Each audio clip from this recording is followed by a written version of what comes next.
नमस्ते फ्याबुलो अनि तासिदिले सबैजनालाई आज पनि म भ्लग गर्न गइरहेको छु र अहिले चाहिँ म पर्खिरहेको छु भाइलाई मौसमलाई र त्यो र म चाहिँ अब जाने एकछिनमा तल हाम्रो मङ्पु हाट लाग्छ नि त नाली डाँडामा बस स्ट्यान्डमा है त्यहाँनिर त्यसको कही सामानहरू किन्नु पर्ने रहेछ त्यही भएर हामी जानु आँटेको छु र अहिले चाहिँ म यहाँ हल्का बाइक राइडको लागि आएको के गर्नु यस्तै छ यता पारी चाहिँ घाम लागिरहेको रहेछ है र यता चाहिँ अब घाम अस्ताइसकेको छ र यो माथितिर धुवाँहरू उड्दैछ हल्का भइसक्यो आधा घन्टा जस्तो त्यसलाई पर्खेको चाहिँ अब त्यो आउँदैछ त्यो चाहिँ अहिले कहाँनिर सायद एयरपोर्ट गएको थियो होला बागडुग्रा अनि भर्खर आउँदैछ त्यो चाहिँ म चाहिँ यहाँ पर्खिरहेको छु अनि त्यो चाहिँ घरमा गाडी थन्काएर सिधै स्कुटी लिएर आउने दुई भाइ सिधै स्कुटीमा जाने र हल्का म तपाईँहरूलाई मङ्पुको भ्यूहरू पनि देखाइदिन्छु है मङ्पुमा चाहिँ कस्तो तरिकाले हाट लाग्छ होइन मङ्पु चाहिँ एकदम अब फेमस छ सिन्कोनाको लागि र भन्दा नभन्दै हाम्रो मौसम भाइ आएको जस्तो लाग्दैछ कतै हर्न बज्दैछ क्या माथितिर म देखाउँछु तपाईँलाई यही बाटोबाट हुन्छ हेरिरहनुहोस् होला र उहाँ चाहिँ आइसकेको छ यो माथि सेतो अल्टो देख्नु हुँदैछ तपाईँहरूले है यही गाडीमा चाहिँ त्यो आउँदैछ हल्का आइसकेको छ हाम्रो भाइ हल्का हाई गरिदेऊ भाइ कस्तो थाकेन हो नि त आज हल्का मात्रै ए ल ल अब जाने होइन अब जाने हो फेरि बजार अच्छा ल अब चाहिँ हामी मङ्पु हाटतर्फ लाग्ने र हाम्रो यात्रा सुरु भइसकेको छ हाम्रो चाहिँ यो बस्ती इलाका हो र एकदम रमाइलो नै हुन्छ हल्का अहिले चाहिँ बाघ र चितुवाहरूको एकदम खतरा छ त्यही भएर जति पनि राति हिँड्ने भाइहरू बहिनीहरू है र ठुलो ठाला सबैजनालाई म निवेदन गर्छु कि राति एकदमै कमै हिँडिदिनुहोस् होला बाटोहरूतिर घरमा एकदम पटेका राखिदिनु यसो रातितिर बाहिरतिर निस्किनु भने पड्काउनु रातितिर पड्काउनु र अहिले चाहिँ के हुन्छ भने कुखुराहरू होइन अनि यो जति पनि बाख्राहरू जति पनि यो मलेसीहरू छ नि यो सबैलाई शिकार बनाउँछ क्या यो भालु र चितुवाले चाहिँ एकदम खोरे भत्काएर लाँदैछ हाम्रो गाउँको बाटो चाहिँ यस्तै छ एकदमै खराब हेर्नुहोस् अब फोन यो हल्लिँदाखेरि चाहिँ तपाईँहरूलाई याद भइहाल्छ बाटो चाहिँ कस्तो भएको छ हो अब यो आउँदो बर्खामा त एकदमै भल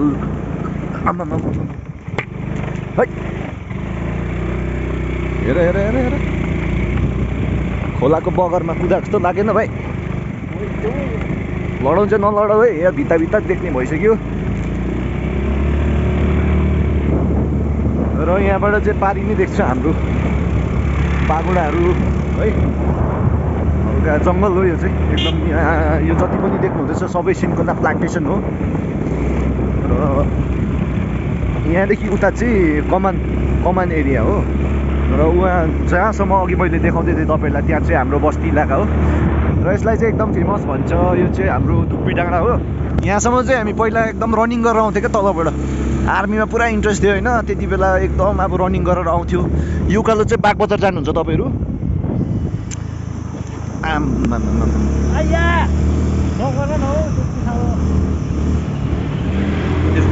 हो र तपाईँहरूलाई देखाउँदैछु हल्का सिरेलको बाटोको भ्यूहरू एकदम चिसो हुन्छ क्या यो तेर्सोमा चाहिँ र हाम्रो यो चाहिँ एकदम पुरानै भए तापनि चलेकै भए तापनि टुरिस्ट एट्र्याक्ट होला पुरानो भूत बङ्गला जस्तै हो सिरियल कोठी र फाइनली हामी मन्दिर आइपुगेको छौँ जय महाकाली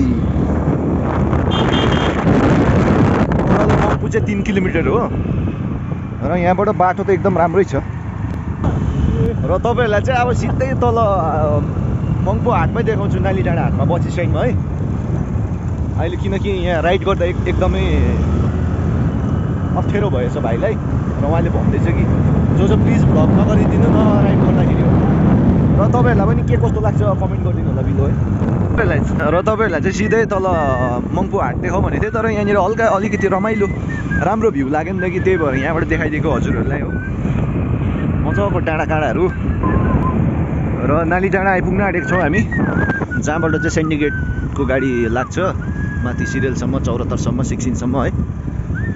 र एक समय म पनि त्यहीँ थिएँ। यसलाई चाहिँ के भन्छ भाइ? मालागिरी गोला होइन? यो टर्निङ चाहिँ एकदम खतरनाक टर्निङ हो। फेरि के भन्नु, गाडी आउँदो रहेछ हो। यहाँबाट चाहिँ एउटा गोरुबथान कि जोरथाङको एउटा पिकअप चाहिँ झरेको नि त, यो जग्गाबाट सिधै घर चट्टै भएर। र हामी चाहिँ नालीडाँडा आइपुगेको छौँ। यहाँ चाहिँ हल्का हाटमा सपिङ हुँदैछ। के रहेछ यहाँनिर? बेलुकाको हाम्रो एकदम चिकन चिल्ली हुन्छ हो। यसको चाहिँ के हुन्छ? Chicken chilli. यसले फेरि जम्पर किनिदियो भनेर मलाई हल्का झिझाउँदैछ हो। हल्का मङ्पुको हाट।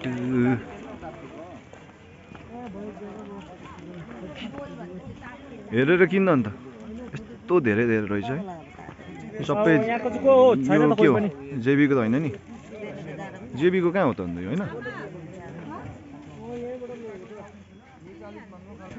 अहिलेको लेटेस्ट उयो आएको रहेछ। ओ चाचा भन्नुहोस्। के भन्दैछ सर? अहिले चाहिँ बजारमा छ हरेस लाग्दै। रात पनि पर्नु आँट्यो। हल्का पर हाट गएर चाहिँ एकछिन यता आएको, मासु पाएन नि कि पर चिकन, त्यही भएर यता आएको। र अहिले चाहिँ हामी फाइनली मङ्पुलाई बाई बाई गरेर आइसकेको। हाटको सामानहरू सबै किनिसकेर। र अहिले चाहिँ हामी पोखरी उकालो जाँदैछौँ।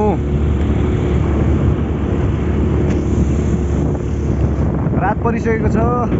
हेर्दै हेर्दै रात पनि पर्नु आँटिसक्यो। यो मालागिरी गोला अघि जहाँ हामी तपाईँलाई भन्दै थियौँ नि, त्यही जग्गा आइपुग्यो फेरि।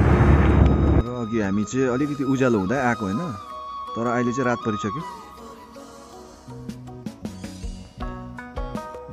कञ्चनजङ्घा देख्दै रहेछ है। यो पारी देख्दै गरेको त भाइ कालिम्पोङ होइन? र अहिले चाहिँ रात परिसकेको छ र मेरो भ्लगलाई चाहिँ एन्ड गर्न चाहन्छु। हामी चाहिँ गाउँतर्फ आइसकेको छौँ है। र यसै भन्दै सबैजनालाई नमस्ते है, फ्याबुलु बाई।